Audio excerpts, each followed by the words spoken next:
네, 안녕하세요. 9월 22일 금요일 짱목과 말씀 수다의 시간입니다. 오늘 주시는 말씀은 열왕기상 15장 9절부터 15절의 내용의 말씀인데요. 하나님 말씀을 보시겠습니다.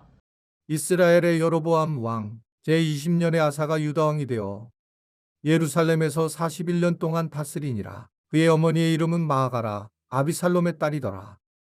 아사가 그의 조상 다윗같이 여호와 보시기에 정직하게 행하여 남색하는 자를 그 땅에서 쫓아내고 그의 조상들이 지은 모든 우상을 없애고 또 그의 어머니 마아가가 혐오스러운 아세라상을 만들었으므로 대우의 위를 패하고 그 우상을 찍어 기드론 시냇가에서 불살랐으나 다만 산당은 없애지 아니하니라. 그러나 아사의 마음이 일평생 여호와 앞에 온전하였으며 그가 그의 아버지가 성별한 것과 자기가 성별한 것을 여호와의 성전에 받들어 드렸으니 곧 은과 금과 그릇들이더라.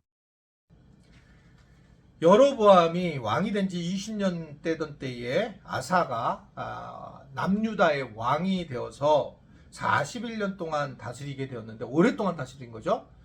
그런데 그는 하나님 보시기에 정직하게 행한 그리고 개혁을 한 그런 복된 왕이었습니다.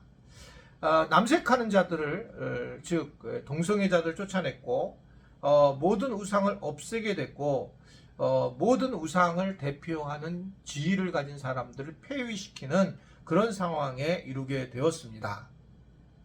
이 얘기는 다른 얘기로 하면 선한 행동을 하고 또 하나님 앞에 바른 행동을 했지만 결국은 적이 있다라고 하는 겁니다. 적을 만들게 될 수밖에 없고 적이 있을 수밖에 없었다 라고 하는 것을 얘기하는 겁니다.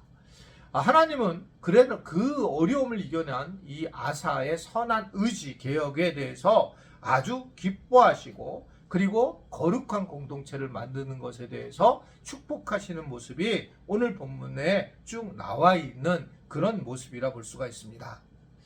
우리가 공동체를 세워나가는 과정이 얼마나 중요한가. 사실은 적이 있기에 정말 그거를 갖다가 그냥 놔두고 눈 감고 가고 싶을 때가 굉장히 많이 있습니다.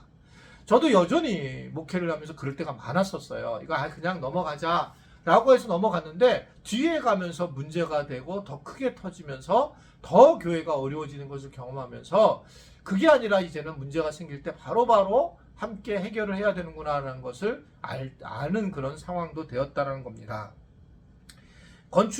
교회 건축을 할 때 깨달았던 것은 건축이 어렵다, 건축을 하면 힘들다 이런 얘기를 했는데 물론 재정적으로 건축이 힘들었지만 이 예배당을 짓는 것이 어려웠지만 모든 교회들이 되게 힘들어하는 게 뭐냐면 그 예배당을 지을 때 교인들이 들어와서 함께 예배당을 짓는 그런 경우가 있는 거예요.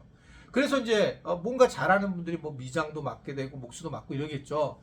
그랬을 때에 그 교인들과의 관계가 어려워지면서 그러면서 이제 고통을 당하는 교회들이 굉장히 많이 봤어요. 사실은 그래서 교회의 이 건물을 우리가 뭐 건축을 하거나 이런 과정을 많이 하게 된다면 이 내부에 있는 교인들이 참여하지 않는 것이 저는 좋다고 생각합니다. 결국은 굉장히 어려워지게 되었어요. 그런 부분이. 물론 우리 교회는 다행히 그렇게 많은 분들이 그렇게 하지 않았지만 실제로 교회에 뭔가 재정이 함께 들어와서 재정적인 것이 끼게 되면 그러면 마귀가 꼭 역사하게 되어 있어요. 재정적이 끼게 되면 서운하기도 하고 재정적인 문제로 고통스러워하기도 하고 그러면서 힘들어하는 경우를 많이 우리가 보게 되는 것을 알 수가 있습니다. 이게 이제 교회 안에서의 또한 이 다단계도 마찬가지라고 생각해요. 저는 다단계가 나쁘다 이렇게 생각하지 않고 뭐 또 다른 교인들도 새로운 이렇게 직업들이 있잖아요. 가게도 있고 뭐 있고 그런 것 중에 하나에 이제 다단계도 있다라고 보여집니다.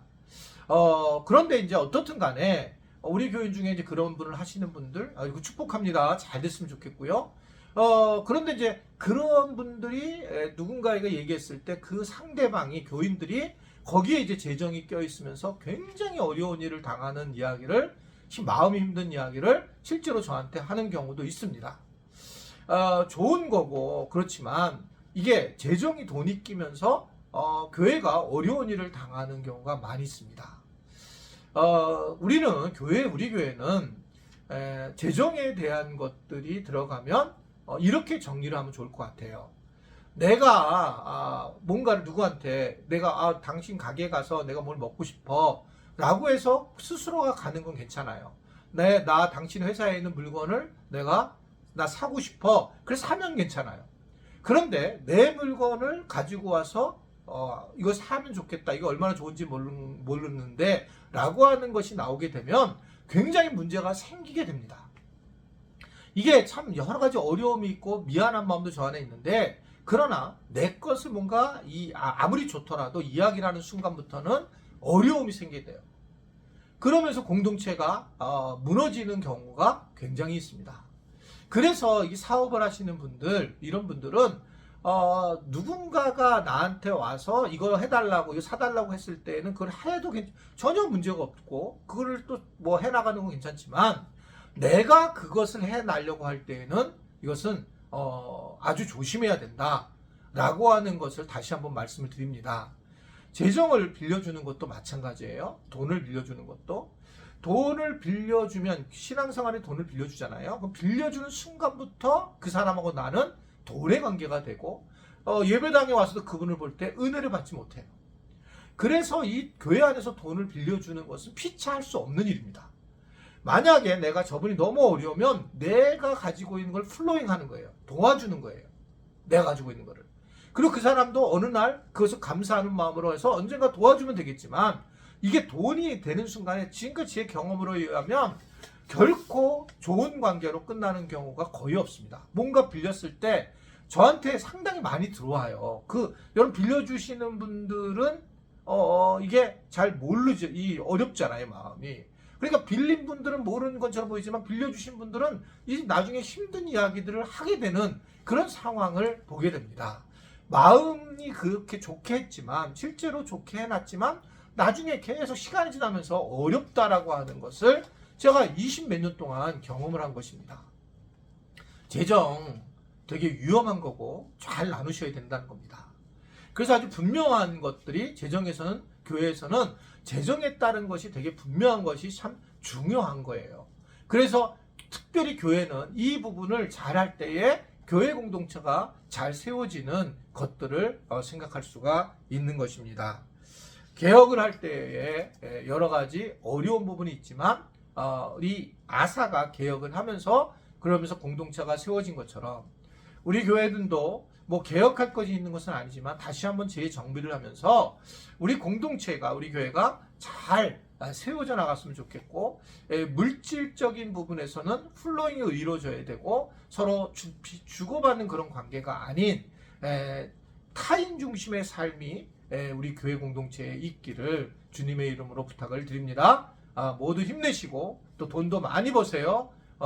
그래서 여러분이 하나님 나라에서도 잘 쓰임 받을 수 있는 우리 지체들 되기를 축복합니다. 기도하겠습니다.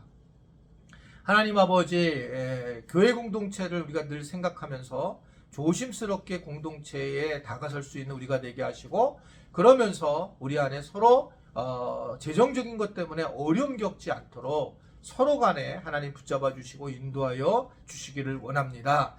재정에 대해서 아주 지혜로운 우리 모두가 되게 하시고, 또 하나님 앞에서도 헌금을 잘해야 되고, 또 자기 것도 잘 준비해야 되는 그런 것들이 잘 이루어져서 하나님, 재정으로 인하여 하나님 앞에 죄를 범하거나 또는 삶이 어두워지지 않도록 주님 도와주시고 축복하여 주옵소서.